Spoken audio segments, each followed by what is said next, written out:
દરેક નીતિની સામે કાયદાની રીતે ઊભો રહેતો SSK news channel.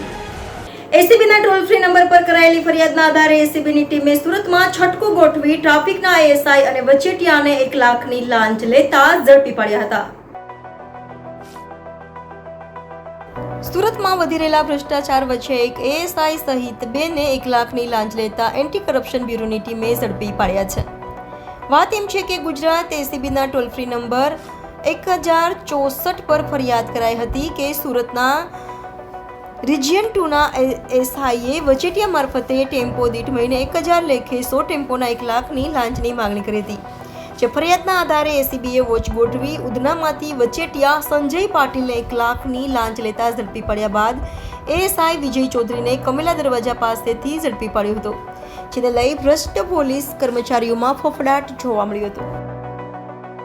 Anti corruption બ્યુરોના ટોલ ફ્રી નંબર 1064 ઉપર ફરિયાદીની ફરિયાદ મળેલી સુરત શહેર ટ્રાફિક પોલીસ દ્વારા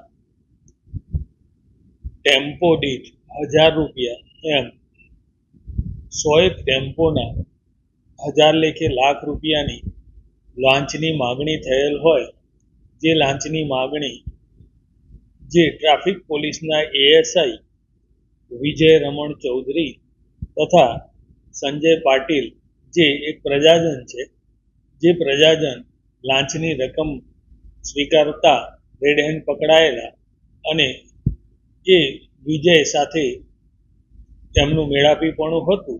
આથી ટ્રાફિક પોલીસના એએસઆઈ તથા સંજય પાટીલ બંનેનાઓની એસીબી દ્વારા અટકાયત કરવામાં આવેલી છે અને આગળની કાર્યવાહી હાથ ધરી છે। હા, એ તપાસ હવે તમારી તપાસમાં જે બી બાબતો આવશે એ પાછી આપણે જણાવીશું। Thank you. દરેક નીતિની સામે કાયદાની રીતે ઊભો રહેતો SSK ન્યૂઝ ચેનલ।